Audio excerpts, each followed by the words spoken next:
Mari kita berdoa sekali lagi. Kami bersyukur malam hari ini boleh belajar bersama-sama. Kiranya Tuhan menolong kami mengerti akan apa yang kami pelajari, bukan hanya tahu tentang kesesatan, tapi dari situ kami mau kembali mengingat pentingnya kami belajar akan kebenaran firman Tuhan. Kami menyerahkan waktu ini ke dalam tangan-Mu, mohon hikmat pimpinan Tuhan menyertai kami semua. Dalam Tuhan Yesus kami berdoa. Amin.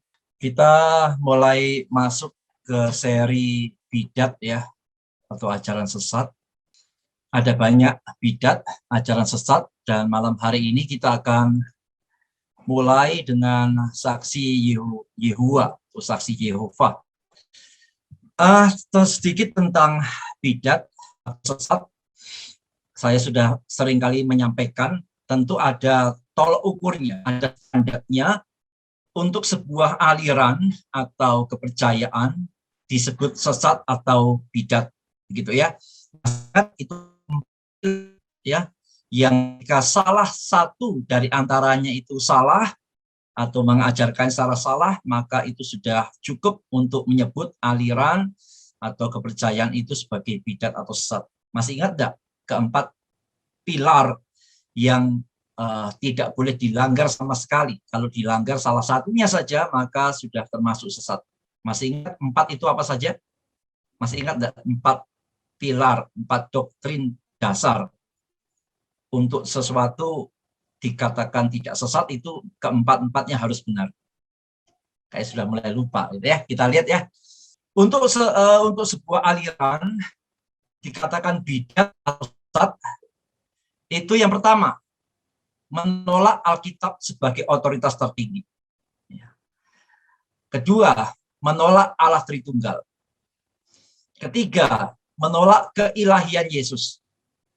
Keempat, menolak keselamatan hanya melalui iman saja. Jadi sebaliknya, untuk sebuah aliran kekristenan dianggap tidak sesat, bukan bidat, maka dia harus meyakini Alkitab sebagai otoritas tertinggi, harus mempercayai dan mengajarkan Allah Tritunggal dengan benar, harus menerima dan percaya tentang keilahian Yesus, dan harus percaya dan mengajarkan bahwa keselamatan hanya melalui iman saja. Ada masalah dari salah satu dari empat ini saja, maka sudah cukup untuk menyebut aliran itu sesat atau bidat ya. Jangankan 2 atau 3 atau 4, salah satu saja cukup untuk mengatakan itu sesat atau bidat. Jadi kalau diri kita pribadi supaya tidak tergolong sesat atau bidat, itu ya harus beres dalam keempat ini. Mempercayai Alkitab sebagai otoritas tertinggi, mengakui, mempercayai Allah Tritunggal, percaya akan keilahian Yesus, dan percaya keselamatan hanya melalui iman saja. Oke, sekarang kita akan membahas tentang saksi Yehova ini ya. Malam hari ini yang akan kita bahas bukanlah kita mengcounter, yang akan kita pelajari malam hari ini bukanlah cara kita mengcounter akan argumentasi saksi Yehova. Tidak ya, karena tidak cukup waktu. Karena saksi Yehova itu dalam mengajarkan ajarannya itu sangat banyak sekali memakai ayat Alkitab yang disalahartikan, yang ditafsirkan dengan sembarangan. Dan untuk mengcounter satu persatu, kita harus belajar meluangkan waktu begitu banyak ya. Karena itu berkenaan dengan cara penafsiran, berkenaan dengan bahasa asli, berkenaan dengan logika, berkenaan dengan kaitan ayat satu dengan ayat yang lain. Sangat banyak sekali. Sehingga malam hari ini kita tidak sedang belajar untuk mengcounter mereka detail demi detail, tidak. Karena waktunya tidak akan cukup ya. Itu perlu pelajaran khusus, itu perlu waktu khusus, yaitu perlu satu komitmen khusus untuk kita dipersiapkan misalkan untuk menghadapi mereka secara khusus begitu ya. Jadi malam hari sekali lagi kita tidak belajar untuk mengcounter satu demi satu argumentasi mereka, tidak. Tapi malam hari ini kita lebih untuk overview saja, untuk mengenal mereka, ya, untuk mengenal keunikan mereka supaya kita bisa berhati-hati. Tentunya nanti kita akan sedikit singgung lah tentang kesesatannya mereka dan menangkal sedikit dari apa yang menjadi ajaran yang salah dari mereka. Ya, Sedikit mengenal tentang saksi Yehova.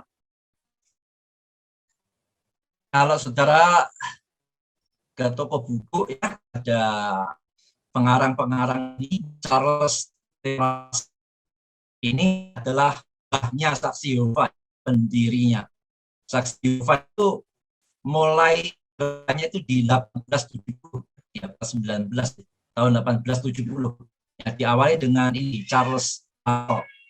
Kemudian dilanjutkan oleh Joseph Rutherford. Dilanjutkan lagi oleh Bernard dan Franz. Dan masih ada yang lain. Cuma yang 4 ini yang paling terkenal ya.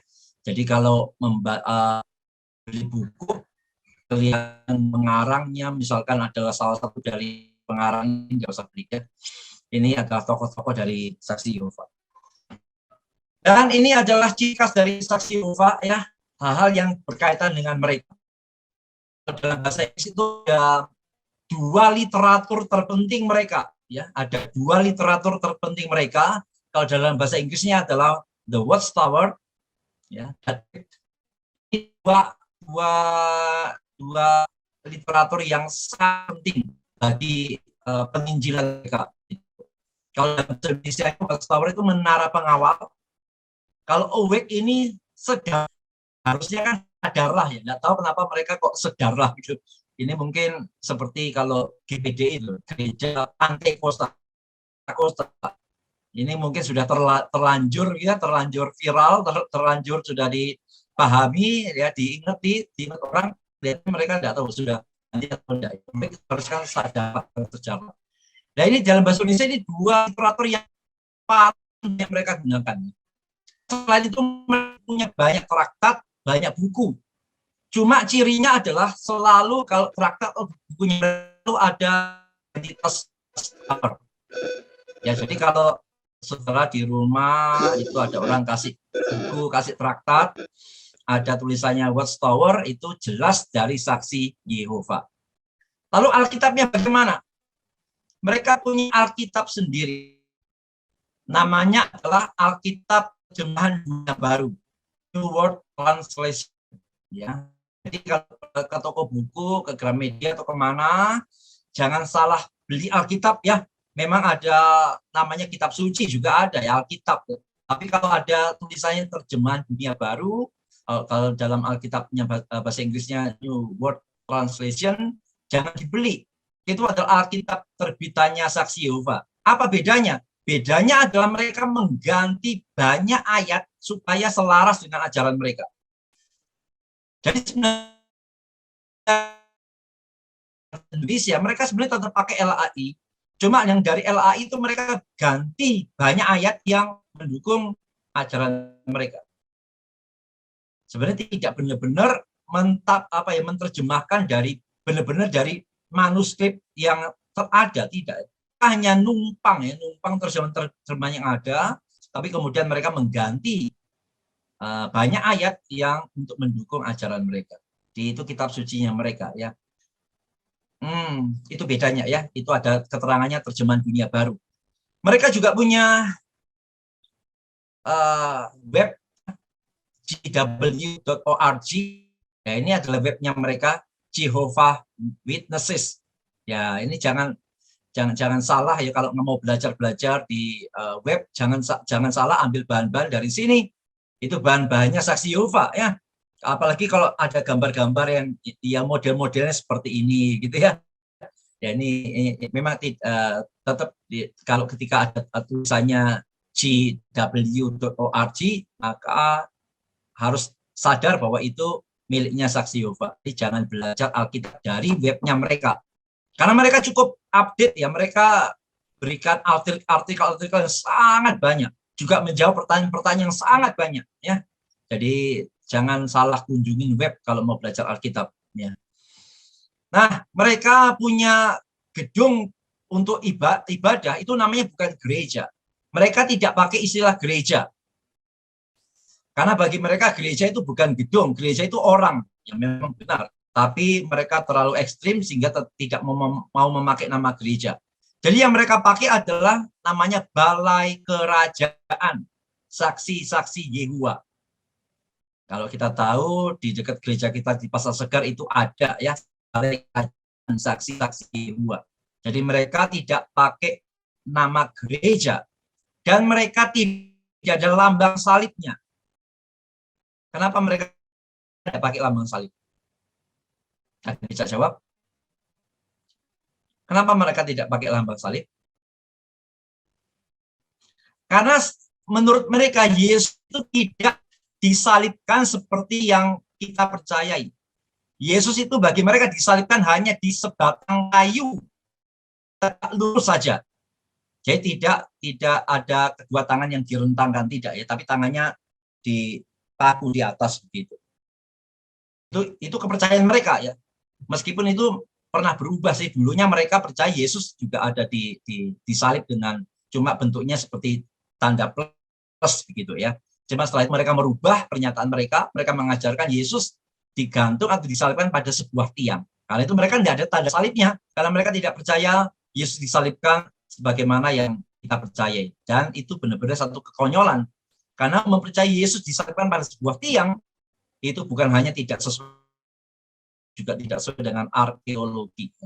Baik Alkitab maupun arkeologi membuktikan memang salib Yesus adalah sebagaimana yang kita percaya. Ya, jadi itu ini sekedar beberapa hal yang kita perlu tahu tentang ciri-ciri khas dari saksi-saksi Yehova. Dan salah satu yang mungkin tidak ditampilkan di sini adalah biasanya mereka kalau pergi menginjil dalam tanda kutip ya, mereka biasanya tidak pernah sendirian. Paling tidak 2 orang ya, 2 orang akan kunjungin rumah-rumah begitu. Saya tidak pernah menemukan atau mendengar bahwa mereka itu pergi sendiri. Nah, tapi mereka pasti berdua-dua atau lebih dari 2. Ya. Oke, ini sedikit ya, jadi mohon diperhatikan ini bagian-bagian dari literatur mereka, Alkitab mereka, gedung mereka. Jadi kalau keluar kota jangan sampai salah masuk gedung gereja, gedung ibadah gitu ya. Karena mereka juga ada nyanyi-nyanyinya ya, mereka ada lagu rohaninya juga, meskipun lagu rohaninya ini mereka ciptakan sendiri, mereka tidak ambil seperti dari GBCC atau him atau yang lain, tidak, mereka cipta sendiri lagunya ya. Dan di dalam ibadah mereka pujian sangat singkat, paling pujian dan doa itu cuma 4 menit, dan sebagian besar waktu mereka di dalam pertemuan itu mereka pakai belajar Alkitab. Ini yang salah satu ciri khas mereka ya, belajar Alkitab lebih ditekankan dalam penggunaan jam. Oke, kita akan masuk sekarang bahayanya. Apa sih bahaya saksi Yehova sehingga kita perlu untuk belajar itu ya. Kita belajar bidat ini, kita belajar ajaran sesat ini bukan untuk ikutin jadi bidat atau sesat tentunya, tapi kita belajar untuk mewaspadai. Karena memang dari semua bidat ya, saksi Yehova ini yang sangat-sangat berbahaya. Kenapa sangat berbahaya? Yang pertama, mereka mirip Kristen. Mereka itu ya, kalau kunjungan dari rumah ke rumah, mereka akan menyebut diri Kristen. Tapi kalau mereka ditanya dari gereja mana, mereka akan biasanya jawabnya adalah gerejanya gereja tanpa nama. Mereka biasanya tidak mau langsung mengaku mereka saksi Yehova, karena mereka tahu saksi Yehova itu kan dimusuhi, dibenci, gitu, ditolak. Sehingga biasanya untuk perkenalan, mereka memperkenalkan diri sebagai orang Kristen dari gereja, gitu saja. Kalau kita tanya dari gereja mana, paling mereka jawab ya dari gereja tanpa nama. Gitu. Mirip Kristen, mereka ketika mengunjungi orang-orang untuk diinjili, kalau orang-orang itu adalah Kristen, biasanya mereka tetap pakai Alkitab kita. Tetap pakai Alkitab kita. Hanya kemudian dalam penjelasannya, mereka akan pakai Alkitabnya mereka. Jadi mereka benar-benar terlatih, ya, dilatih, punya tips bagaimana menghadapi orang-orang Kristen. Bahaya yang kedua, selain mereka mirip Kristen, bahkan mereka memperkenalkan diri sebagai orang Kristen, mereka luar biasa giat dalam memberitakan Injil. Mereka luar biasa giat dalam Injil. Injilnya adalah Injil versinya mereka, bukan Injil yang kita beritakan. Ini versinya mereka. Dan mereka itu tidak membedakan antara pendeta dan orang awam. Semuanya itu didorong, dilatih untuk memberitakan Injil. Dan saya pernah mendengar dari salah orang yang aktif menghadapi saksi Yehova mengatakan bahwa di seluruh dunia 60 65% jemaat saksi Yehova itu aktif memberitakan Injil. Biasa ya. 65% dari anggota saksi Yehova di seluruh dunia itu aktif memberitakan Injil. Ini angka yang begitu besar. Tapi meskipun demikian dalam berjalannya waktu sempat terdengar juga angkanya menurun. Tapi menurunnya pun itu masih sangat besar, masih lebih dari 30%. Bandingkan dengan jumlah orang Kristen yang terlibat aktif memberitakan Injil. Berapa persen? Sangat sedikit. Pernah penelitian mengungkapkan tidak sampai 1% orang Kristen di seluruh dunia itu memberitakan Injil.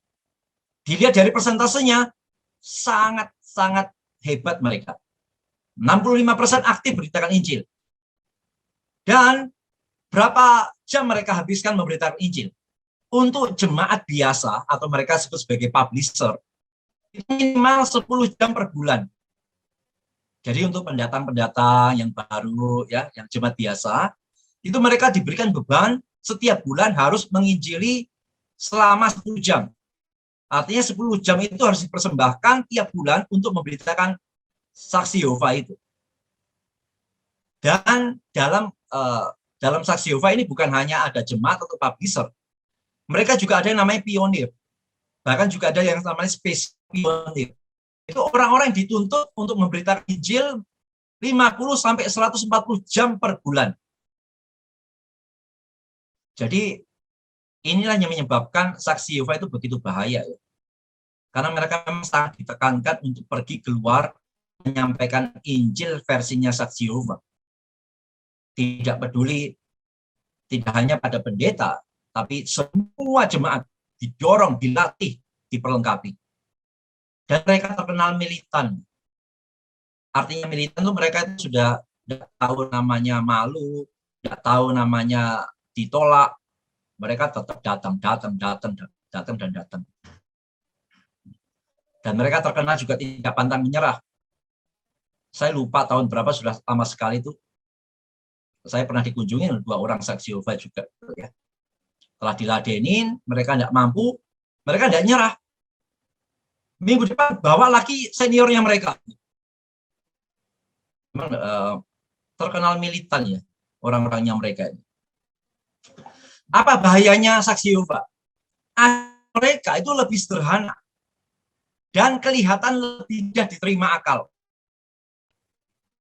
Mereka akan menolak Tritunggal. Tritunggal itu paling memusingkan akal karena itu melampaui akal kita. Tapi dalam ajaran saksi Yehova tidak ada Allah Tritunggal. Mereka coba percaya Tuhan Yahweh. Tuhan Yahweh itu ciptakan Yesus. Yesus ciptakan dunia, kira-kira begitu. Secara akal, kemudahan akal ya lebih mudah terima ajarannya mereka. Tapi ingat, tidak berarti karena mudah diterima maka itu benar. Justru kalau Allah itu bisa diajarkan sampai benar-benar memuaskan akal kita, itu pasti bukan Allah yang sejati. Allah tak terselami, Allah tak terbatas, mana bisa memuaskan pengertian kita yang terbatas, tak mungkin. Justru ketika Allah bisa dijelaskan sampai benar-benar memuaskan akal kita, pasti yang dijelaskan itu bukan Allah yang sejati.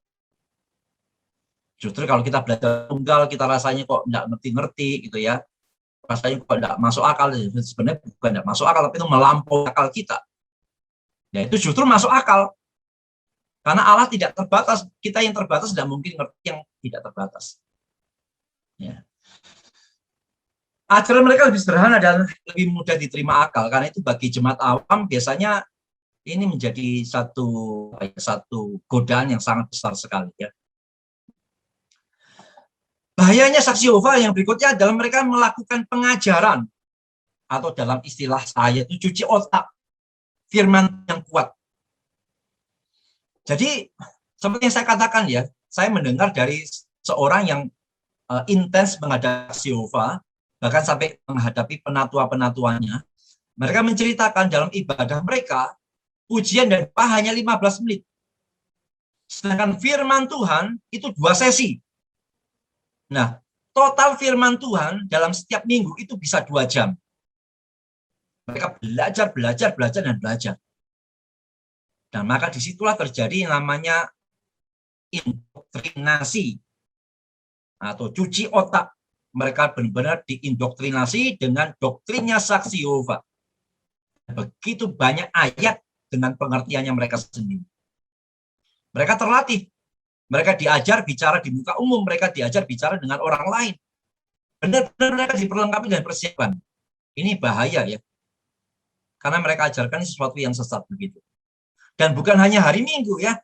Bahkan beberapa balai kerajaan itu ada yang mengadakan kegiatan tambahan, ada yang 2-3 kali setiap minggu. Dan acaranya adalah belajar Alkitab. Karena itu nama awal dari sebenarnya kan siswa-siswa Alkitab. Jadi mereka memang ada untuk belajar. Orang yang masuk ke sana akan ditangkap untuk diajari, dilatih. Karena itu menjadi sesuatu yang patut diwaspadai ketika menghadapi saksi-saksi Yehova. Mereka dipersiapkan khusus untuk menghadapi orang Kristen. Sangat banyak menggunakan ayat kitab suci, dan dalam persoalan hafalan ayat mereka biasanya jauh lebih baik dari kita. Ini saya alami sendiri ya, mereka kalau bicara ayat itu hafal banyak banget ayat. Kok bisa hafal ya? Karena diajari terus dari minggu ke minggu, dari pertengahan minggu dan sebagainya. Mereka memang diajari untuk menghadapi kita. Nah, apakah kita akan mencoba untuk juga mengcounter dengan cara mengajari jemaat untuk mengcounter mereka? Siapa di sini mau diajarin secara intensif, secara khusus menghadapi saksi Yehova? Siapa yang mau berikan waktunya berjam-jam untuk mempelajari ayat-ayat tafsiran mereka, lalu mengcounter dengan tafsirannya benar, bahasa asli, belajar logika, dan sebagainya. Mereka bahayanya juga menekankan kesalahan hidup. Bisa hidup terkenal dengan kesalehannya. Mereka itu ya, setahu saya itu kalau mereka diusir dari rumah itu nggak pernah ngamuk-ngamuk. Mereka bisa besoknya datang tetap baik-baik, tetap sopan, ya, tetap lembut begitu. Mereka memang menekankan ini ya, mereka menekankan hidup yang salah, hidup yang sopan, hidup yang baik. Kenapa mereka sangat menekankan ini? Karena memang di balai kerajaan itu mereka menerapkan disiplin dengan sangat keras sekali. Yaitu jemaat yang berbuat salah itu kalau tidak mau bertobat, tidak mau berubah, dipecat. Sedangkan keanggotaannya dari balai kerajaan saksi Yehova. Nah, mereka ini ketakutan kalau dipecat. Kenapa? Karena mereka indoktrinasi. Kalau mereka tidak masuk ke saksi Yehova, maka mereka tidak akan masuk ke dalam langit dan bumi yang baru. Membayangkan kondisi psikologis dari jemaat-jemaat ini, mereka pasti akan hidup begitu saleh, begitu hati-hati. Begitu ketahuan berbuat salah, mereka akan ditegur. Dipecat. Nah, kalau dipecat, mereka akan terancam tidak masuk ke langit dan bumi yang baru. Sehingga ini yang pasti akan mempengaruhi bagi mereka mana mereka berusaha bisa hidup baik, hidup saleh, supaya jangan sampai ketahuan berbuat yang salah. Kalau bagaimana? Kalau di jemaat kita diterapkan begini, bagaimana? Kalau diterapkan begini, dipecat, enggak apa-apa, masih banyak gereja yang lain gitu ya. Dipecat dari GPMI masih pindah ke yang lain gitu. Tambah gitu ya. Ini sulit ya, memang ya. Mereka menggunakan literatur yang sangat luas. Mereka telah menerbitkan begitu banyak literatur, diterjemahkan ke begitu banyak bahasa. Jadi benar-benar dari sekian banyak bidat yang ada, mereka inilah yang paling berbahaya. Ya, karena alasan-alasan tadi, mereka diperlengkapi secara khusus, mereka militan, begitu ya. Jadi ini adalah bidat yang menurut saya paling berbahaya dari semua bidat yang lain. Kalau begitu biasanya nanti akan tanya, bagaimana nih jadi kalau saya dikunjungi saksi Yehova, Bagaimana kalau rumah saya dikunjungi saksi Yehova, bagaimana? Ya. Opsi pertama, terima. Tapi jangan biarkan mereka yang menginjili. Kita yang menginjili. Ya. Jangan berikan kesempatan mereka, kalau kita tidak siap, kalau kita kurang pengetahuan kebenaran, jangan biarkan mereka yang menguasai panggung untuk menceramai. Jangan. Bahaya. Karena tadi mereka hafal begitu banyak ayat, mereka punya penafsiran sendiri yang menggoda akal, dan lain sebagainya. Yang mereka telah terlatih demikian rupa. Jadi opsi pertama, terima. Tapi kita yang injili. Panggung itu punya kita. Mimbar itu punya kita. Jangan biarkan mereka yang mengambil panggung itu. Kalau mereka mau ke rumah, jangan biarkan mereka yang ceramah. Kita yang ceramah. Gitu. Tapi kalau tidak siap, lebih baik tolak. Karena memang bahaya kalau kita tidak siap, kita mau diam dan dengar, daripada kita diam dan dengar yang salah, yang sesat. Mending tolak.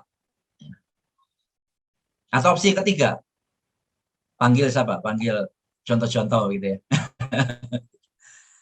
Oke, kan itu bagian dalam dari saksi Yehova. Yang pertama, klaim otoritas sebagai organisasi Yehova. Jadi saksi Yehova ini mengklaim dirinya itu sebagai satu-satunya organisasi dari Allah secara langsung. Ini klaimnya mereka ya. Mereka mengklaim diri sebagai organisasi langsung dari Allah. Sehingga mereka punya otoritas. Jadi di bawahnya Allah itu langsung watchtower. Atau saksi Yehova itu ya. Sehingga memiliki beberapa Alkitab itu tidak dapat menyinarkan terang kebenarannya sendiri. Alkitab itu harus terangnya itu melalui watchtower. Watchtower tadi itu ya publikasinya mereka, publikasi andalan mereka, yang isinya adalah tafsiran-tafsiran atau ajaran-ajaran Alkitab berdasarkan versinya saksi Yehova. Bayangkan, mengerikan kan klaimnya ini ya. Jadi mereka mengklaim sebagai organisasi langsung ditunjuk oleh Allah sehingga punya otoritas. Bahkan mereka mengatakan, kalau kita baca Alkitab, cuma Alkitab, kita tidak dapat apa-apa. Kecuali kita membaca Alkitab sambil kemudian melihat penjelasannya dari watchtower, dari publikasinya mereka, baru kita ngerti. Dan inilah yang diindoktrinasi ke pengikutnya mereka.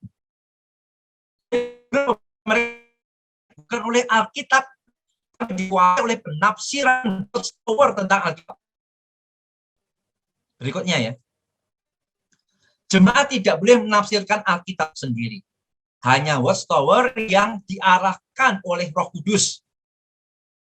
Sudah mulai ada bayangan ya, bagaimana sih kira-kira isi otaknya pengikut saksi Yehova ini. Benar-benar yang ada di dalam isi otak mereka tentang Alkitab itu bukan Alkitab, tapi penafsiran Alkitab dari watchtower itu yang benar-benar mereka pegang teguh. Ya karena mereka sudah diindoktrinasi, ini tidak bisa memberikan kebenaran kecuali melalui penjelasan watchtower.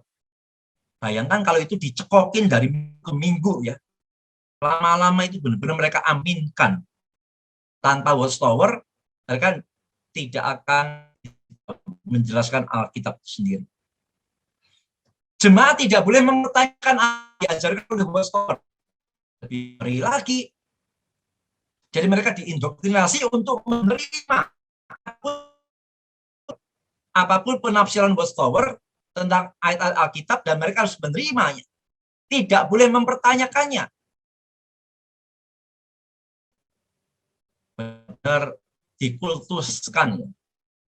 Dan kita mesti mengingat ya, pengkultusan semacam ini itu juga menjadi ciri khas dari bidat.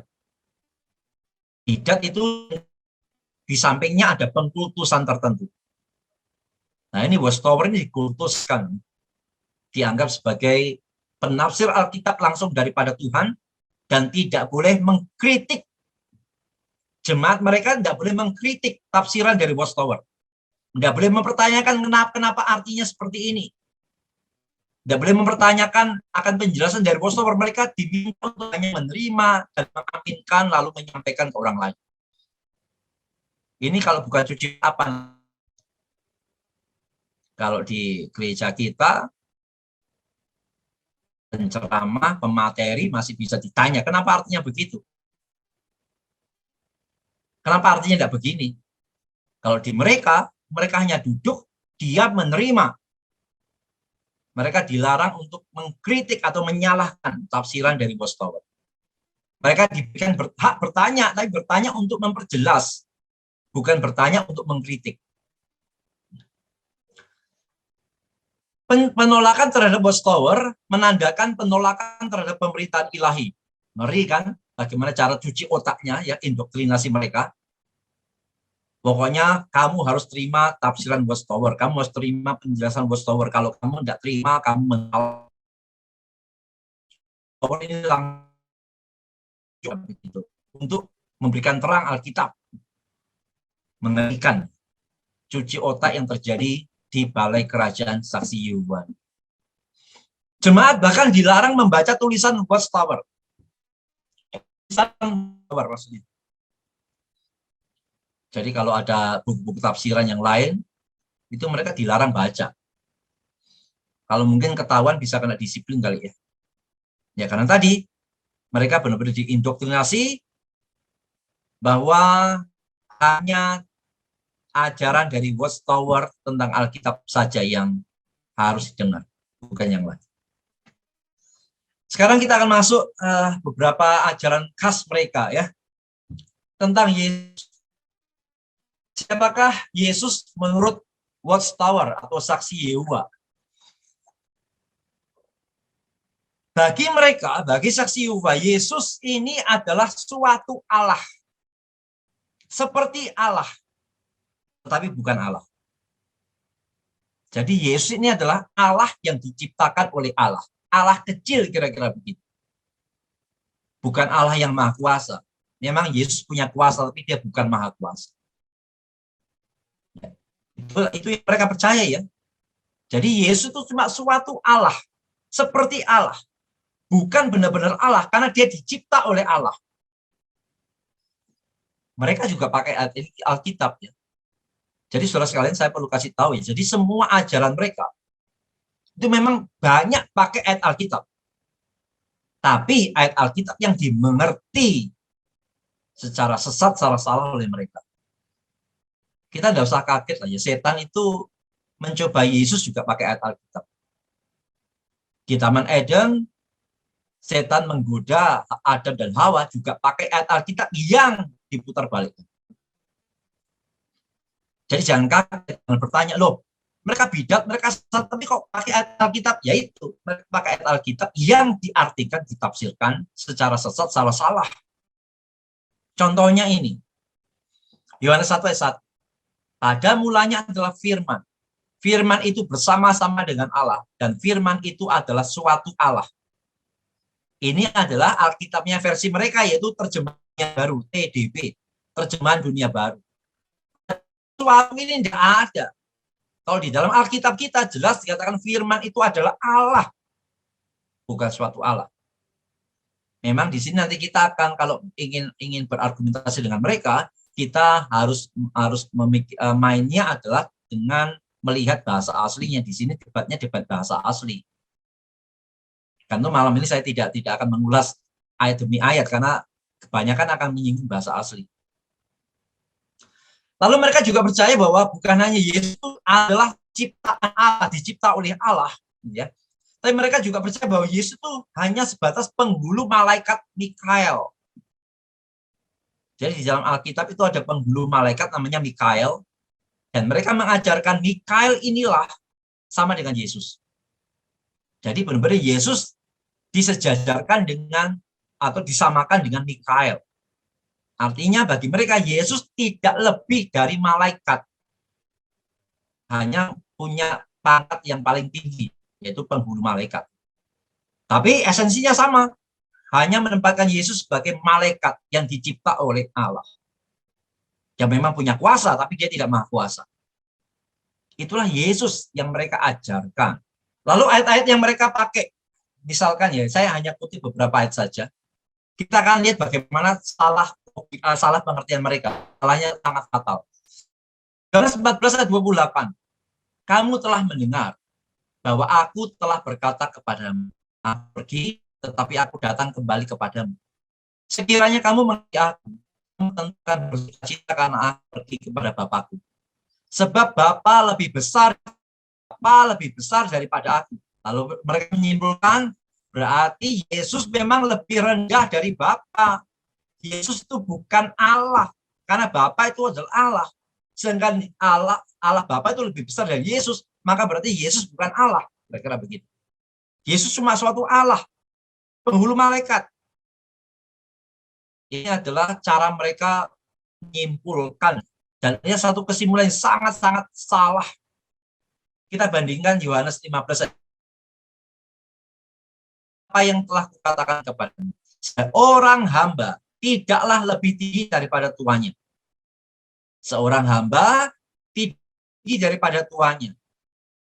Kata lebih tinggi dan lebih besar itu dalam kata Yunani-nya sama. Kata aslinya sama. Nah, kita lihat dalam Yohanes 15 ayat 20 ini dibandingkan kan hamba dengan tuan. Dikatakan tuan itu lebih tinggi dari hamba. Pertanyaannya adalah lebih tinggi dalam hal apa? Lebih tinggi dalam hal hakikat, esensi, atau lebih tinggi dalam hal jabatan? Jelas hamba dan tuan, dikatakan tuan lebih tinggi dari hamba, itu artinya adalah tuan itu lebih tinggi jabatannya daripada hamba. Tapi kalau bicara esensinya, hakikatnya sama. Hamba dan tuan itu sama-sama esensinya sama, itu sama-sama manusia. Secara esensi, tuan dan hamba sama. Itu sama-sama manusia. Maka ketika dikatakan tuan lebih tinggi dari hamba, itu lebih tinggi dalam hal jabatan. Sama, kita tarik ke Yohanes 14 ayat 28, dikatakan Bapa lebih besar dari Yesus. Lebih besarnya dalam hal apa? Dalam hal esensi atau dalam hal jabatan? Secara esensi, Bapa dan Yesus sama-sama Allah. Sama esensinya Allah. Tidak ada yang lebih tinggi, tidak ada yang lebih rendah. Sama-sama maha, sama-sama. Sehingga pengertian Bapa lebih besar dari Yesus adalah secara daripada Yesus, karena Bapa itu pengutus, Yesus yang diutus. Secara jabatan Bapa lebih tinggi daripada Yesus, tapi secara esensi tidak ada beda. Tetap esensinya adalah satu Allah. Ya. Di sinilah kita lihat cara mereka menarik kesimpulan begitu salah sekali. Kalau kita mau tarik ke Yohanes 15 ayat 20, kalau mereka ngotot ini adalah tentang esensi, masa hamba lebih tinggi daripada tuan lebih tinggi daripada hamba dalam hal esensi. Kalau tuan manusia, maka hamba bukan manusia, begitu. Tak mungkin diartikan seperti itu, ya. Jelas artinya Bapa lebih besar dari Yesus ini bukan pengertian lebih besar dalam hal esensinya, tapi lebih besar dalam hal kedudukan. Sebagaimana tuan lebih tinggi daripada hamba, itu lebih tinggi dalam hal kedudukan, bukan lebih tinggi dalam hal esensi. Satu lagi, ini yang mirip dengan ayat tadi. 1 Korintus 11 ayat 3. Tetapi aku mau supaya kamu mengetahui hal ini, yaitu kepala dari tiap laki-laki adalah Kristus. Kepala dari perempuan ialah laki-laki. Maka mereka akan meng-highlight, ya, menekankan, menebali kalimat yang terakhir. Kepala dari Kristus adalah Allah. Berarti memang Kristus ini bukan Allah, bukan benar-benar Allah. Loh, karena kepalanya itu Allah. Kalau kepalanya Allah, masa dia juga adalah Allah? Bagaimana saudara menjawab kalau saksi Yehova menggunakan ayat itu? Ada yang mau coba menjawab? Sekalian training singkat. Bagaimana ketika saksi Yehova menggunakan ayat ini? Yesusmu itu, Yesus kita ini bukan Allah. Dialah kepala dari Kristus itu Allah. Ini sebenarnya jawabannya sama dengan ayat-ayat yang sebelumnya tadi. Ketika dikatakan kepala dari Kristus adalah Allah, bukan berarti ini perbedaan esensi, bukan. Ini perbedakan kedudukan. Dalam hal kedudukan, memang kepala dari Kristus itu adalah Bapa. Bapa itu pengutusnya, Kristus itu utusan. Secara kedudukan Bapa lebih besar. Tapi secara esensi, secara hakikat sama. Bapa Allah, Yesus adalah Allah. Satu Allah kok. Tritunggal itu. Nah, kita tarik lagi ke kalimat berikutnya. Ketika dikatakan kepala dari perempuan adalah laki-laki. Ketika mereka memaksakan ini adalah perbedaan esensi, apakah mereka akan menyimpulkan bahwa esensi perempuan dan laki-laki itu beda? Laki-laki manusia, lalu perempuan bukan manusia, begitu? Tidak. Justru ayat ini menekankan kepala dari perempuan laki-laki itu ingin menekankan bahwa secara kedudukan, laki-laki, ini bicara rumah tangga tentunya, laki-laki itu adalah kedudukan lebih tinggi daripada perempuan.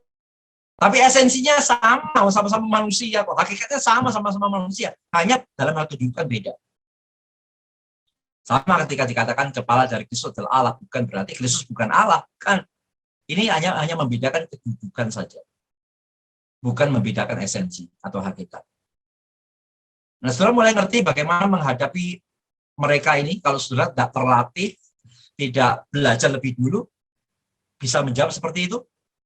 Kita cuma lihat ayatnya yang melototin, oh iya. Kalau kita tidak belajar pasti begitu. Kalau kita tidak belajar menghadapi mereka, tidak belajar tentang penafsiran mereka, lalu mengcounter dengan penafsiran yang benar, kebanyakan pasti akan tertegun. Dan kemudian cuma lihat ayatnya dan kita saja mengaminkan. Gitu. Karena mereka memang mainnya di ayat-ayat seperti ini, saudara. Mereka memang mainnya di ayat-ayat seperti itu. Yang mereka memakai penalaran sederhana, penalaran mudah yang mudah diterima oleh akal, tanpa perlu mengerti apa konteksnya, apa maknanya, yang penting kalimatnya apa, itu mereka cabut begitu. Nah, itu bahaya untuk orang-orang awam yang tidak siap menghadapi mereka. Ini hanya sebagian kecil ayat dari sekian banyak. Tapi kalau kita belajar, kita akan tahu bahwa setiap ayat yang digugurkan semua. Salah tafsir semua, salah arti semuanya. Misalkan lagi, Wahyu 3:14. Ketika mereka mengajarkan Yesus itu adalah ciptaan, ya, bukan Allah. Tapi dicipta oleh Allah. Wahyu 3:14.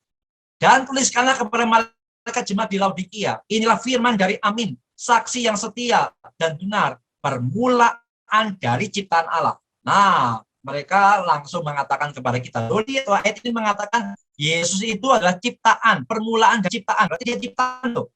Dia dicipta yang paling pertama kan, namanya permulaan dari ciptaan kok. Kalau kita cuma terpaku pada kalimatnya, mungkin kita akan segera mengatakan, oh iya ya, Yesus permulaan dari ciptaan Allah. Berarti Yesus itu yang pertama dicipta oleh Allah. Tapi tidak begitu artinya. Kata permulaan yang dipakai dalam Wahyu 3:14 ini dalam bahasa Yunaninya, bahasa aslinya itu arche.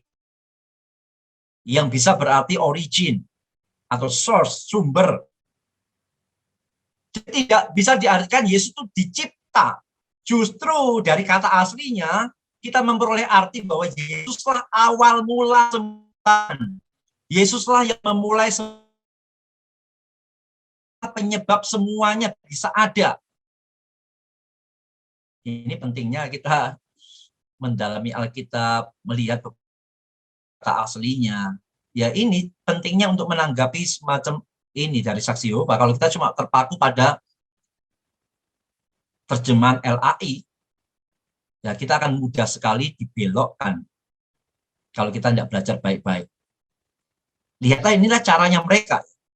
Memakai ayat, menafsirkan dengan sederhana, yang kelihatannya masuk akal. Padahal kalau dilihat dari kata aslinya, jelas ini sama sekali tidak bicara Yesus yang dicipta. Justru menyatakan Yesus itu permulaan atau penyebab semua itu bisa ada. Bukan dia dicipta. Ini sebagian kecil ya ayat-ayat yang mereka tafsirkan semaunya, yang sederhana mungkin, yang membuat orang awam itu bisa nggih, iya, begitu ya. Dan itu bahaya. Kalau kita tidak belajar baik-baik, kita akan mudah sekali terlena dengan cara mereka membawakan materi. Mereka tadi mengatakan Yesus adalah penghulu malaikat. Nah, Yesus adalah penghulu malaikat. Kita jawab dengan Ibrani 1 ayat 2-6. Ini adalah ayat yang bicara tentang Kristus ya. Maka pada zaman akhir ini ia telah berbicara kepada kita dengan perantaran anaknya. Jadi tentang Yesus ya. Yang telah ia tetapkan sebagai yang berhak menerima segala yang ada. Oleh dia Allah telah menjadikan alam semesta. Ia adalah cahaya kemuliaan Allah dan gambar wujud Allah yang menopang segala yang ada dengan firman-Nya yang penuh kekuasaan. Dan setelah ia selesai mengadakan penyucian dosa, ia duduk di sebelah kanan yang maha besar. Di tempat yang tinggi, jauh lebih tinggi daripada malaikat-malaikat, sama seperti nama yang dikaruniakan kepadanya, jauh lebih indah daripada nama mereka. Karena kepada siapakah di antara malaikat-malaikat itu ia pernah katakan, anakku engkau telah kuperanakkan pada hari ini, dan aku akan menjadi bapaknya, dan ia akan menjadi anakku. Maksudnya adalah, kepada siapa sih di antara malaikat-malaikat Allah itu pernah ngomong seperti ini? Siapanya enggak ada. Tidak pernah kepada malaikat Allah bicara, anakku engkau telah kuperanakkan kepada. Enggak pernah. Tidak pernah kepada malaikat Allah bicara, aku akan menjadi bapaknya. Tidak pernah.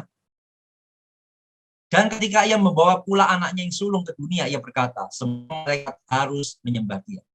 Artinya di sini Yesus dibedakan dari malaikat-malaikat. Tidak pernah Allah kepada malaikat itu bicara, menyebut mereka sebagai anakku, seperti kepada Kristus. Tidak pernah. Bahkan ayat 6 dikatakan, semua malaikat Allah harus menyembah Kristus. Masa malaikat menyembah malaikat? Kalau Yesus disebut sebagai penghulu malaikat. Malaikat yang benar itu tidak mau disembah ya. Kita masih ingat cerita itu ya. Kisah dalam Alkitab. Ya. Ketika malaikat mau menerima penyembahan, dia menolak. Malaikat tidak mau disembah. Yesus, dia mana mungkin dia mau menerima penyembahan. Tapi dikatakan semua malaikat Allah harus menyembah Yesus. Jelas ini dibedakan Yesus dengan malaikat. Jelas Yesus bukan malaikat. Dia adalah Allah sendiri karena dia harus disembah. Ini adalah mengcounter tentang dalam saksi Yehova tentang kesimpulan mereka, pengajaran mereka Yesus adalah malaikat ya, yang dicipta. Tentang bukti Yesus adalah Allah, ini sudah pelajaran katekisasi ya, bahwa Yesus pasti bukan dicipta oleh Allah karena dia adalah Allah sendiri. Yesus pasti bukan malaikat yang dicipta, bukan, karena Yesus adalah Allah. Buktinya sangat banyak dalam Alkitab. Dikatakan Yesus itu adalah Allah yang perkasa. Yohanes 1:1, firman itu adalah Allah. Dia punya sifat ilahi, dia kekal, suci, maha kuasa, maha tahu, maha ada, tidak berubah. Yesus melakukan pekerjaan ilahi, dia mencipta, dia mengampuni dosa, menghancurkan segala sesuatu, menghakimi pada akhir zaman. Yesus pun mengakui diri sebagai Allah. Ketika dalam Matius 26 ayat 63-64 dikatakan, tetapi Yesus tetap diam, lalu kata imam besar itu kepadanya, demi Allah yang hidup, katakanlah kepada kami, apakah engkau Mesias, anak Allah atau tidak? Jawab Yesus, engkau telah mengatakannya. Engkau telah mengatakannya itu sama dengan dia. Ketika dia ditanya, apakah engkau Mesias, anak Allah atau bukan? Yesus mengatakan, iya. Atau dalam kalimat ini adalah engkau telah mengatakan. Jadi Yesus mengakui bahwa dia adalah anak Allah, bukan malaikat. Tidak pernah Allah menyebut malaikat dengan sebutan anak Allah seperti sebutan untuk Kristus. Yesus mengakui diri sebagai Allah, yaitu ketika Thomas ya menjawab dia, Thomas menjawab dia, ya Tuhanku dan Allah. Ketika Thomas mengatakan kepada Yesus, ya Tuhanku dan Allahku, Yesus tidak mengcounter, Yesus tidak mengkoreksi. Yesus menerima sebutan itu. Maka jelas berarti memang dia adalah Tuhan, dia adalah Allah sendiri. Kalau Yesus bukan Allah, kalau dia cuma sebatas malaikat, ketika Thomas mengatakan Tuhanku dan Allah, harusnya Yesus mengcounter dan mengatakan, kamu salah Mas Thomas ya, kamu salah, aku ini bukan Allah, aku cuma malaikat. Apa malaikat begitu? Tapi tidak, Yesusnya menerima akan penyembahan Thomas ini ketika Thomas mengatakan, "Ia Tuhanku dan Allah." Ya, jadi ini adalah beberapa bukti dasar tentang keilahian Yesus dalam Alkitab ya. Sekarang kita masuk tentang ajaran Roh Kudus menurut saksi Yehova. Mereka menolak Tritunggal ya. Kalau Tritunggal kan Bapa adalah Allah, Roh Kudus adalah Allah. Tapi bukan tiga Allah, tapi satu Allah. Bapa bukan Yesus, Yesus bukan Roh Kudus bukan Bapa. Tapi bukan tiga Allah, satu Allah. Tapi saksi Yehova itu tidak percaya Tritunggal. Mereka cuma percaya Yahweh sebagai Allah, Yesus. Maka Roh Kudus dikatakan oleh mereka itu hanya sekedar tenaga kuat atau kuasa Allah. Bagi mereka Roh Kudus itu bukan pribadi. Pribadi adalah sesuatu yang memiliki pikiran, perasaan, dan kehendak. Maka itu pribadi, karena di dalam pribadi itu ada pikiran, ada perasaan, ada kehendak. Bagi mereka, Roh Kudus itu bukan pribadi, Roh Kudus itu cuma kuasa Allah. Namanya kuasa, tenaga ya bukan. Harusnya ada kuasa, ada kehendak. Cuma tenaga begitu. Salah satu argumentasi mereka yang sangat ditekankan adalah ini. Loh, Roh Kudus itu loh digambarkan sebagai api, air, angin. Mosok air itu bisa punya kehendak, mosok api itu punya perasaan, masa angin itu punya pikiran. Tidak kan? Loh, kalau begitu Roh Kudus sebagai air, api, angin pasti bukan pribadi. Karena itu Roh Kudus digambarkan dengan hal yang bukan pribadi, maka dia tidak pribadi. Bagaimana saudara menjawab ini? Ketika mereka mengatakan Roh Kudus itu bukan pribadi, bukan Allah, cuma kuasa. Loh itu loh, Alkitab mengatakan itu angin. Gampang jawabnya. Kita bandingkan dengan Yesus. Yesus pernah menyebut dirinya sebagai apa? Akulah pintu. Akulah. Loh, jalan pintu kan bukan pribadi. Tapi apakah berarti Yesusnya bukan pribadi? Karena itu cuma penggambaran. Sama ketika Roh Kudus digambarkan sebagai air, api, dan angin, bukan berarti Roh Kudus bukan pribadi. Karena itu cuma penggambaran saja. Kalau mau konsisten seperti itu, harusnya mereka juga mengakui Yesus bukan pribadi, karena Yesus pernah digambarkan sebagai pintu, jalan. Gitu. Nah, kita bandingkan dengan Lukas 4 ayat 14. Dalam kuasa roh, kembalilah Yesus ke Galilea, dan tersiarlah kabar tentang dia di seluruh daerah itu. Ada kuasa roh. Kalau Roh Kudus adalah kuasa, maka apa artinya kuasa roh? Kalau menurut saksi Yehova, Roh Kudus itu cuma kuasa Allah. Kita akan mengerti ayat ini sangat sukar sekali. Berarti apa? Kuasa dari kuasa. Kuasa melahirkan kuasa, begitu. Sangat kacau, bukan? Maka jelas ketika dikatakan Lukas adalah kuasa roh, ini berarti rohnya adalah pribadi. Pribadi yang punya kuasa. Roh Kudus bukan kuasa. Roh Kudus adalah pribadi yang punya kuasa. Ini sedikit kita melihat apa yang mereka tekankan dan bagaimana kita menanggapinya secara sekilas ya. Ya, hal lain kira-kira seperti ini sih. Banyak ayat-ayat lain, banyak argumentasi lain kira-kira seperti ini. Ya, dengan ayat-ayat, tampil dengan ayat gitu. Nah, di dalam Alkitab, Roh Kudus jelas ditekankan sebagai pribadi Allah. Sebagai pribadi Allah, ya, menyampaikan firman. Masa kuasa bisa menyampaikan firman kalau bukan pribadi? Memberikan karunia, menolong, menghibur, bersaksi, memutuskan, menetapkan, mengasihi, menyadarkan akan dosa, bisa berduka, mengajar, mengingatkan. Masa semua ini bisa dialami oleh kuasa? Tidak bisa. Semua ini bicara tentang Roh Kudus. Jelas semua ini menekankan tentang pribadi Roh Kudus. Menyampaikan firman, memberikan karunia, menyadarkan dosa bisa berduka. Masa kuasa bisa berduka? Bisa berduka. Lagi menekan Roh Kudus melakukan pekerjaan ilahi, dia menciptakan, dia melahirbarukan. Masa kuasa bisa lakukan itu? Roh Kudus memiliki sifat-sifat ilahi, Maha Ada, Maha Tahu, kekal, kudus, berkasih karunia. Terlalu banyak bukti-bukti Alkitab yang menekankan Roh Kudus adalah pribadi Allah sendiri, bukan sekedar rasa.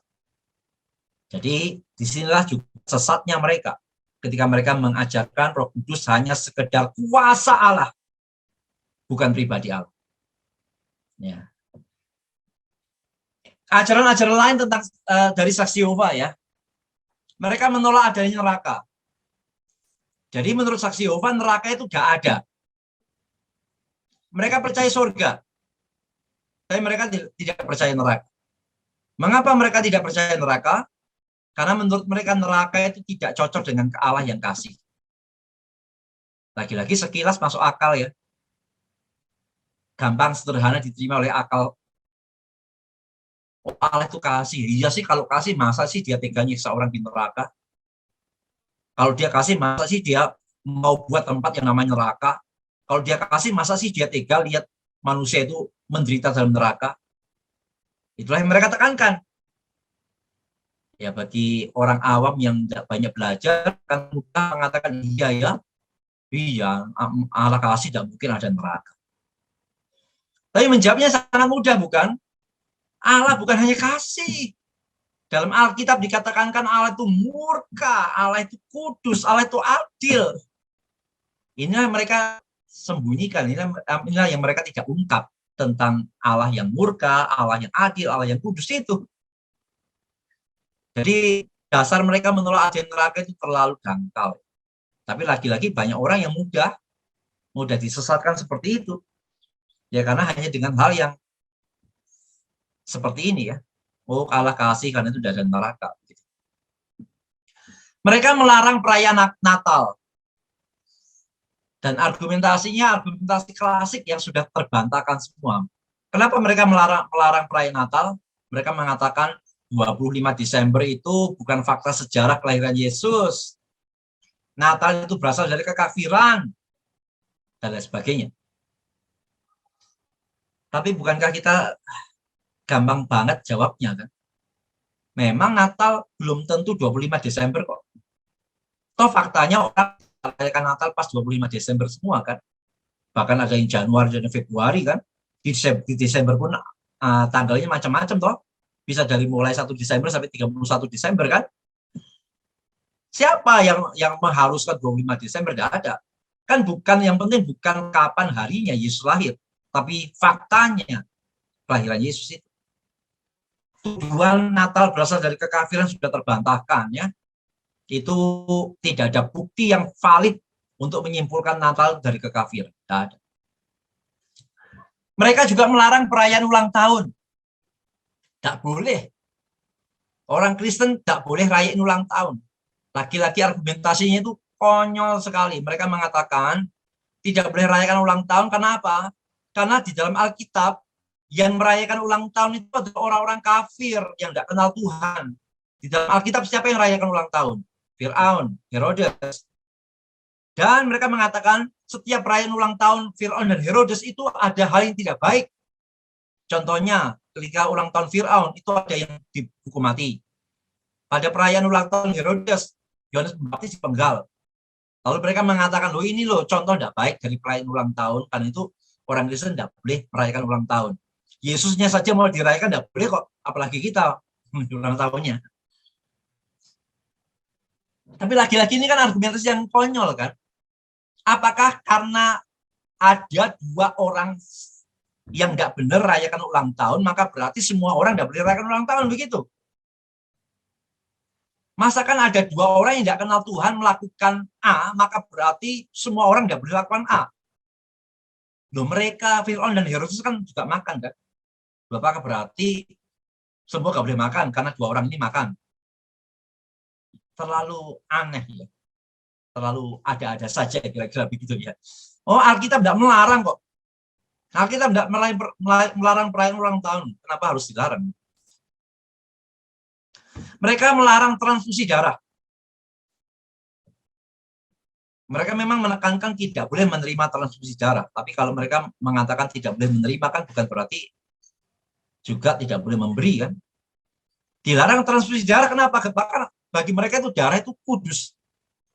Darah itu suci, ya. Jadi tidak boleh dipakai yang lain selain untuk korban pada waktu perjanjian lama. Itu argumentasi mereka. Tapi laki-laki ini tidak ada dasar Alkitabnya, mana dalam Alkitab melarang transfusi darah. Tidak ada. Mereka melarang penghormatan kepada bendera. Karena itu sempat kapan ada kasus di mana itu ya. Sempat beberapa anak itu mau dikeluarkan dari sekolah karena tidak mau hormat bendera. Ternyata adalah orang saksi Yehova begitu. Kenapa mereka melarang penghormatan bendera? Karena mereka menyamakan penghormatan bendera dengan penyembahan. Yang salah itu siapa? Siapa yang mengharuskan menyamakan penghormatan bendera dengan penyembahan? Oh, tidak ada kaitan penghormatan bendera dengan penyembahan, tidak ada kaitan. Penghormatan bendera bukan hari ritual, bukan hari spiritual, bukan bersifat rohani. Itu cuma rasa nasionalisme saja, tidak ada hubungan dengan dunia rohani.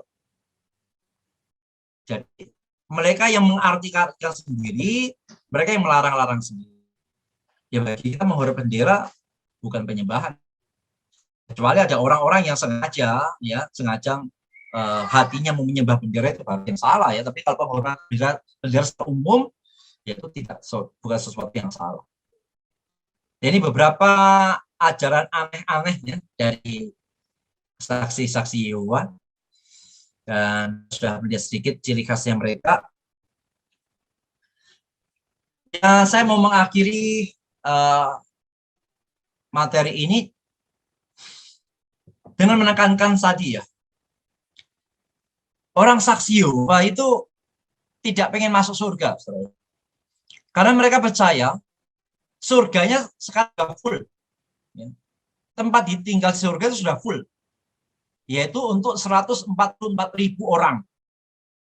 Itu sesuai dengan kitab Wahyu.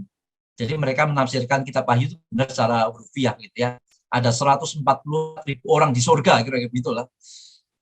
Lalu mereka mengatakan 144.000 itu sudah full, sudah kuotanya sudah genap ya.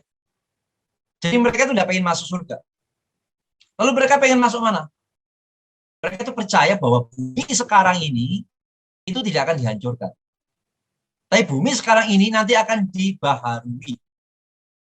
dibaharui dan mereka akan tinggal di sini. Jadi saksi-saksi Yehova itu tidak pengen ke surga. Mereka cuma pengen terus tinggal di dunia ini secara kekal selama-lamanya. Gitu. Lalu bagaimana dengan orang-orang yang bukan saksi Yehova? Mereka mempercayai orang-orang yang di luar akan masuk neraka. Mereka yang tidak masuk dalam saksi Yehova itu hanya dimusnahkan, yaitu dihilangkan eksistensinya, bukan dilemparkan ke neraka. Tidak. Mereka tidak percaya neraka. Mereka cuma percaya nanti cuma ada surga dan bumi yang diperbaharui. Ya, yang kalau tidak masuk saksi Yehova, ya dimusnahkan, kira-kira begitu. Ya berarti nanti yang kalau misalkan besok benar-benar kiamat dan ajaran saksi Yehova ini benar, maka bumi ini akan luas sekali. Karena mengikut aktif saksi Yehova di dunia sampai tahun lalu itu cuma sekitar 8 jutaan sekian gitu.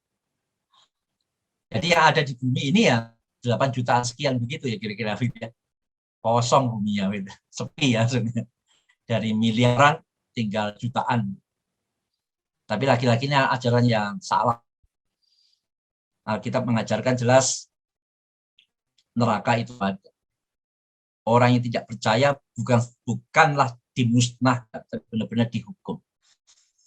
Oke, saya berhenti di sini. Silakan. Kalau saya belum masih sini. Tambah satu lagi. Apa angka ini? Tadi di awal mengatakan bahwa sesuatu yang berbahaya dari saksi Yehova ini adalah bagaimana mereka militan Bagaimana mereka militan dalam memberitakan Injil versinya mereka. Sehingga bagi mereka ditetapkan jemaat biasa itu 10 jam per bulan. Harus mereka kunjungin orang-orang lain untuk menyampaikan ajaran saksi Yehova.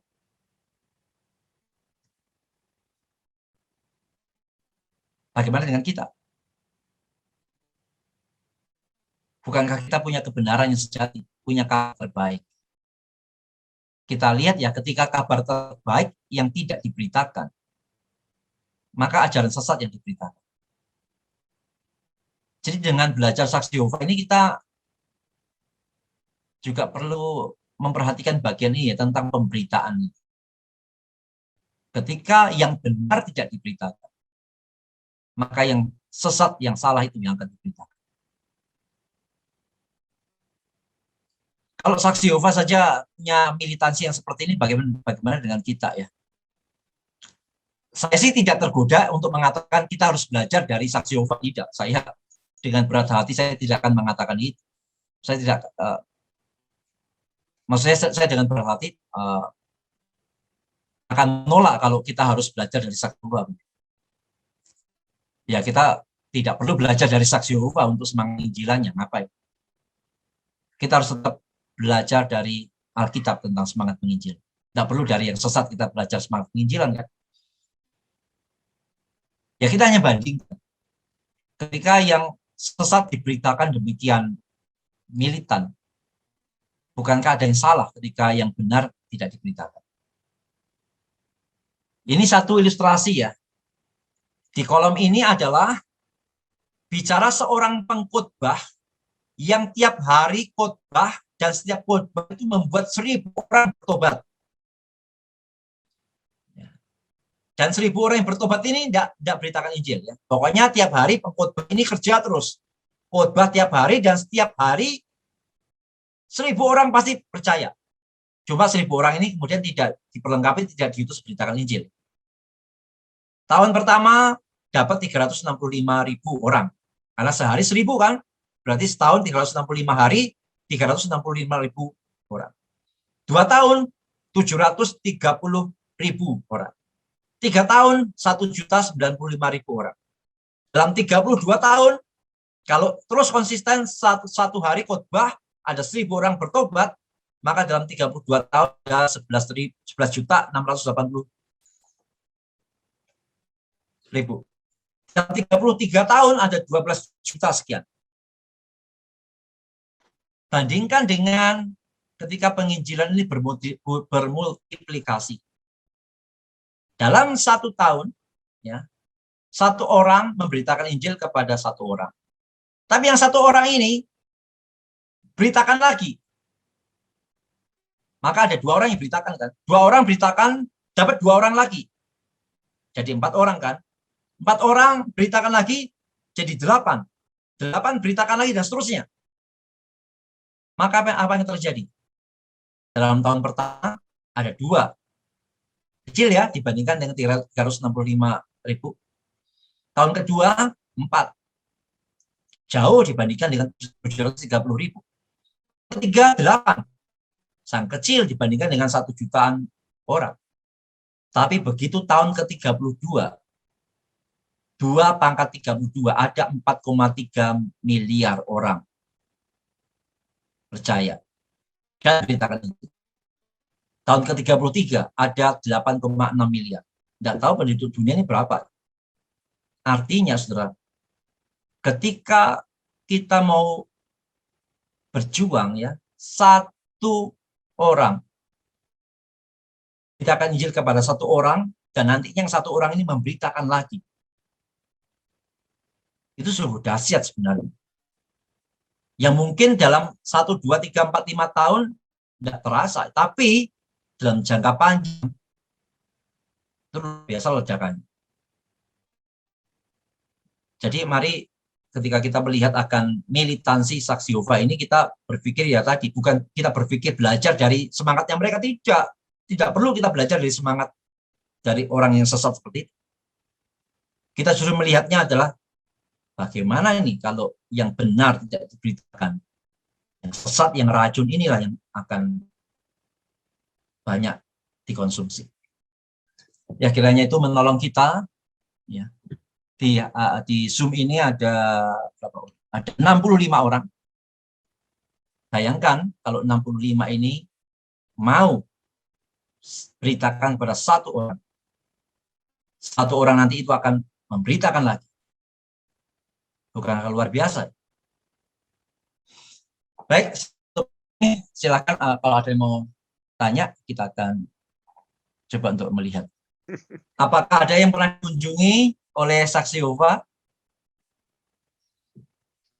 Biasanya dua orang begitu. Halo Musa. Majalah-majalahnya saksi Yehova, ya, silakan ya. Iya, jelas ya suara saya Musa? Jelas. Jelas ya. Iya. Ini saya kepikiran aja. Saksi Yehova itu kan dulu memang nggak sah kan, bukan agama, maksudnya nggak resmi gitu loh ya. Pemerintah kan nggak mengakui. Nah, semenjak Gus Dur kalau nggak salah, itu kan sekarang diakui sebagai agama yang resmi gitu ya Musa ya. Berarti kan secara hukum dia juga dilindungi hukum kan. Nah, ini bagaimana sikap kita dalam menghadapi mereka, karena jangan sampai mereka menuntut hukum, kita dituntut gitu karena menistakan agama mereka, umpamanya. Ini kepikiran aja, karena kan belakangan ada ini juga kan, heboh juga itu, sesama kita anak-anak Tuhan ini saling tuntut menuntut begitu. Nah, itu kan sedih juga kan dengar begitu. Nah, ini saksi Yehova sudah dari sudut pandang mata kekristenan kita ini kan memang sesat bidat gitu kan. Nah, tetapi bagaimana kita kita harus menghadapi mereka gitu, karena khawatir aja sih kita lupa bahwa mereka juga dilindungi hukum begitu. Jangan sampai nanti mereka menuntut balik gitu. Nah ini aja sih, kepikiran aja sih Musa, bagaimana kita menghadapi itu ya. Iya, kalaupun menghadapi mereka kan secara fakta ini kan kita tidak pernah mungkin juga saksi Yehova tidak pernah mau diajak debat terbuka juga. Paling yang kita lakukan kan cuma menanggapi, misalkan kalau mereka datang kan begitu. Atau kalau kita punya kesempatan ketemu mereka, kita beritakan Injil pada mereka, memberikan kepada mereka kebenaran, yaitu tidak salah kan, tidak ada masalah dalam hal itu. Toh yang mereka lakukan kan sama tuh. Mereka kan pergi ke rumah-rumah orang Kristen kan untuk beritakan ajarannya mereka. Jadi kalau kita ketemu mereka, lalu berargumentasi dengan mereka, berdebat dengan mereka, ya tidak perlu takut, tidak ada masalah di situ. Hal yang sama mereka lakukan. Mereka kan juga mengajarkan versinya mereka, lah kita menanggapi saja. Kecuali akan berpotensi timbulkan hukum adalah kalau misalkan ya kita mengadakan satu acara di muka umum, lalu kita menyesatkan mereka gitu, itu bisa berpotensi untuk adanya pelaporan dengan undang-undang ITE ya, bisa berpotensi ya. Tapi ya sejauh ini sih saya tidak pernah mendengar ada orang saksi Yehova yang mempolisikan ketika mereka itu dianggap sesat. Sampai hari ini saya belum pernah sih. Kalau bicara yang menyesatkan mereka di YouTube kan banyak kok ya. Tapi sampai sekarang belum ada yang mempolisikan semacam itu. Tapi ya tetap harus hati-hati ya. Apalagi kalau misalkan menguploadnya atau menyiarkannya di media online, itu berpotensi memang. Kalau mereka memang mau untuk menuntut, bisa saja mereka punya hak itu. Bisa seperti itu. Jadi ya saya pikir kita tidak perlu sampai ke situ kan, karena itu malam ini kan tidak di YouTube kan. Jadi saya pikir yang kita perlu lakukan sebenarnya adalah melihat akan gerakan mereka ini, mewaspadainya, dan kita mestinya juga terdorong menyiapkan diri saja. Sehingga kalaupun kita mesti berargumentasi dengan mereka, itu tidak ada masalah. Kalaupun kita waktu argumentasi kita mengatakan mereka sesat, mereka salah, juga tidak ada masalah sih. Di dalam argumentasi seperti itu tidak akan terjadi penuntutan mestinya ya. Tapi kira-kira bertentangan dengan iman kita enggak, Musa ya? Kalau umpamanya ada kebenaran yang jelas yang bertentangan dengan iman kekristenan gitu, kita harus berani lantang, bahkan siap menghadapi konsekuensi hukum. Iya ya kan, tergantung kita ngomongnya di mana. Kalau misalnya ngomongnya kita di mimbar mengatakan saksi Yehova sesat, ya kita berani, harus berani. Itu mimbar kita, itu ruang kita kok. Hanya memang dengan undang-undang ITE ini kita mesti agak sedikit hati-hati ketika akan mengatakannya di umum. Itu harus agak hati-hati ya, karena bisa berpotensi tadi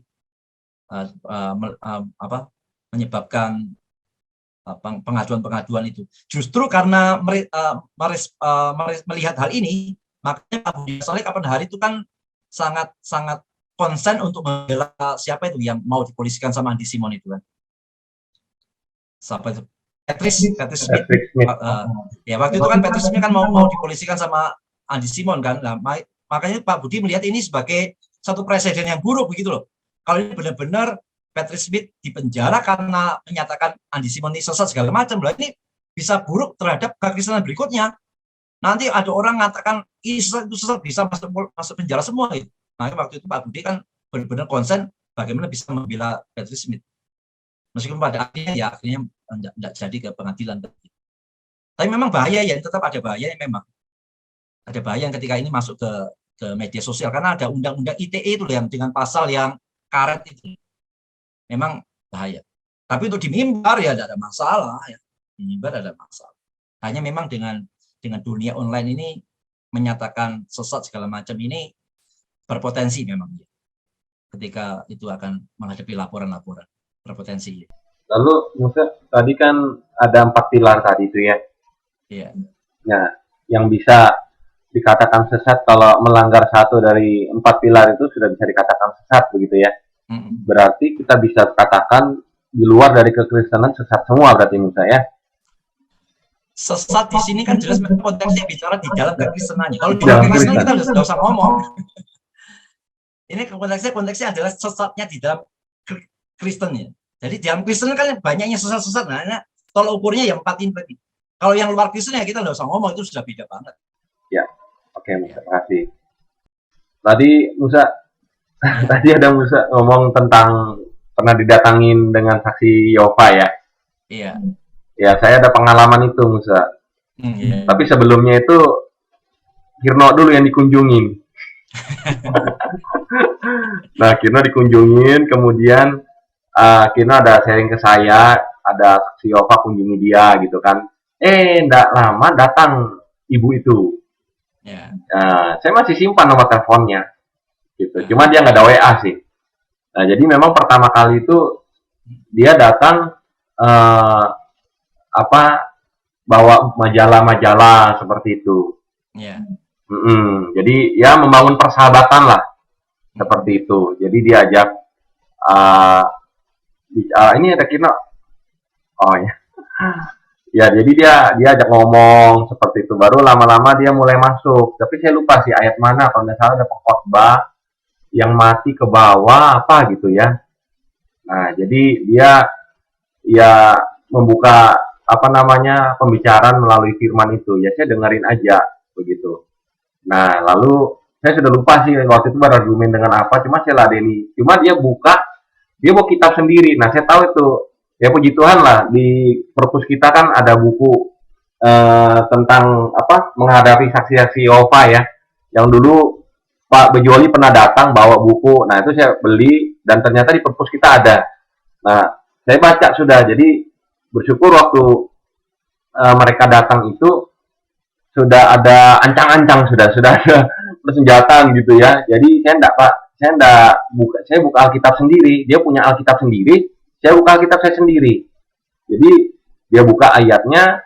Nah, itu yang saya pelajari dari buku yang saya baca itu, tanda koma itu bisa bergeser. Begitu. Nah, jadi kalau tanda koma bergeser itu makna sudah lain gitu kan. Wah, saya lihat, waduh, ngeri juga ya. Saya memperhatikan cara mereka berapologetika versi mereka itu. Nah, saya sempat didatangin sampai mungkin 4-5 kali. Setiap datang bawa orang satu. Begitu. Nah, yang ibu ini tidak pernah berubah. Dia salah satu bawa anak muda, kemudian bawa yang lebih tua dari dia juga. Sehingga saya ada 3 orang itu, orang berganti-ganti. Nah, ibu itu sekali datang, kedua dia bawa rekannya lagi, ketiga bawa yang lebih tua, bawa lebih muda lagi. Semua begitu. Tapi yang lebih aktif ini ibu ini. Begitu. Jadi dia mungkin mau ini ya, mempersiapkan kadernya seperti itu saya lihat. Ya terakhir saya ingat sekali saya bilang sama dia, Ibu, eh, Yesus itu satu-satunya jalan keselamatan. Ya, kalau ibu tidak percaya kepada Kristus, ujungnya maut dan binasa. Jadi saya bahasanya gregetan sudah. Jadi saya ngancam dia dah, gitu kan. Saya ngancam dia kalau ibu tidak percaya kepada Kristus, ibu binasa. Kristus itu bukan manusia, dia bukan ciptaan, dia sang pencipta. Dialah Tuhan itu sendiri, Allah Tritunggal itu. Nah, itu saya semua dapat dari buku itu sih. Semua apa yang disampaikan ibu tuh persis seperti di buku itu. Jadi memang sudah seperti ada satu apa ya, alur bagaimana berdiskusi dengan mereka. Saya dapat banyak dari buku-buku itu, ada di perpus kita itu. Jadi sudah dapat strategi bermain mereka, di mana titik-titik mereka menyerang kita, kelemahan-kelemahan dari ayat-ayat yang kalau kita bisa diputar balikan sama mereka, itu mereka pakai semua di situ. Yang terakhir saya skakmat dia, yaitu saya bilang Kristus itu jalan satu-satunya. Kalau ibu tidak percaya sama Kristus, ibu binasa. Sudah dari situ tidak pernah muncul sampai sekarang. Ya ada kerinduan juga sih. Kadang saya mau telepon dia, mau tanya kabarnya. Gitu. Kasihan juga kalau lihat latar belakang ibu ini, kasihan. Saya melihat secara dia juga sempat bercerita tentang latar belakang keluarganya dia. Begitu. Jadi saya dengar dari latar belakang keluarga, waduh kasihan juga sih. Gitu nah. Itu sih. Jadi saya ada kerinduan juga lah. Rasa mau hubungi dia bagaimana sih kabarnya. Lama sudah tidak ketemu semenjak itu. Ya itu sih Musa pengalaman saya. Terima kasih. Iya. Sama ya, terima kasih. Jadi memang satu sisi itu kita gregetan yang hadapin mereka itu, benar. Saya juga gregetan. Apa ya, mereka itu keras kepala gitu. Sudah tahu salah, bukti hitam di atas putih salah, itu masih ngotot itu luar biasa. Tapi memang satu sisi hati kita harus belas kasihan, karena mereka itu korban cuci otak. Korban cuci otak, korban indoktrinasi yang tadi itu loh. Ya, dengan harus menerima semua ajaran versinya Watchtower itu. Mereka diajarkan terima mentah-mentah, tidak boleh melawan segala macam. Mereka korban semua, sehingga memang menghadapi mereka itu ya itu seperti menghadapi batu yang keras gitu. Saya pernah diajarin dosen saya ngadepin mereka dengan cara bukan menanggapin ayat-ayatnya, tapi menghancurkan kredibilitas organisasinya. Mereka kan menganggap bahwa story ini langsung dari Tuhan, tidak pernah salah gitu. Ternyata dari bukti-bukti sejarah, bukti-bukti dokumen, ternyata Watchtower ini atau pemimpin-pemimpinnya ini pernah membuat satu nubuatan-nubuatan, dan nubuatan-nubuatan itu gagal semua gitu. Nah, saya diajarin dosen saya untuk nyerang dari situ. Ini loh datanya, ini pendiri-pendirimu ini pernah nubuatkan tahun sekian, semua gagal semua. Masuk masih ngomong dari Tuhan. Tapi ya namanya ngadepin orang keras kepala ya, ada aja mereka ngomong gitu ya. Kadang-kadang mereka alihkan bicara yang lain segala macam. Tapi ya kita belajar untuk tetap punya hati yang mengasihi mereka. Mereka benar-benar ya korban dari satu indoktrinasi yang begitu mengerikan ya. Pengkultusan satu organisasi yang harus dianggap benar dan tidak boleh mempertanyakan ajaran yang diajarkan. Itu luar biasa jahat sekali. Mereka mengindoktrinasi seperti itu. Oke, tidak ada yang bertanya lagi, kita tunduk kepala kita berdoa. Musa. Iya, mau doa, saya tutup mata ini. Ayo, silakan. Enggak, saya cuma mau menambahkan Hoyen aja. Ya. Tadi Saksi Yehova tadi mengempaskan debu aja karena Hoyen nggak mau dengar firman. Tapi cepat-cepat kibasin debunya lah ya, diajak ngomong dulu lah ya. Musa, kan Ya. tahun kemarin kapan itu Musa? Saya pernah tanya Musa bagaimana membahas masalah itu Musa Advent apa? Advent itu nah Musa. Advent apa itu? Iya. Kita belum membahas itu ya Musa ya. Nanti ada waktunya ya. Ada di jadwal sudah. Iya. Oke, di jadwal. Terima kasih. Aman, sip. Ya. Baik, sudah 9:30, mari kita. Kami bersyukur kalau malam hari ini kami boleh belajar tentang satu bidat yang begitu berbahaya. Tolong kami ketika kami sudah mengetahui, bukan hanya kami mewaspadai mereka, tapi kiranya juga membangunkan akan kesadaran kami perlunya kami belajar firman, membangunkan kesadaran kami perlunya kami bangkit memberitakan Injil, membangkitkan kesadaran kami pentingnya kami tidak bisa tinggal diam ketika penyesat-penyesat itu begitu rajin di dalam mengabarkan kesesatan mereka. Tolong Tuhan, berkatilah kami semua. Semua kami ada di room ini, di Zoom ini, bangkitkan, bangunkan semua. Supaya mau dengan sungguh-sungguh memberi diri, belajar firman dengan baik. Memberi diri untuk mau diutus pergi mengabarkan Injil. Sekiranya itu benar-benar bisa menekan akan laju dari kesesatan yang terus mereka suarakan sampai hari ini. Dan bukan hanya demi itu, tapi terutama demi keselamatan banyak orang yang belum percaya. Terima kasih doa kami. Tuhan tolong kami terus setia mengikuti P dan PA untuk kami terus mengerti akan kehendak Tuhan dalam hidup kami. Kami mengucap syukur mengakhiri dalam nama Tuhan Yesus kami berdoa. Amin.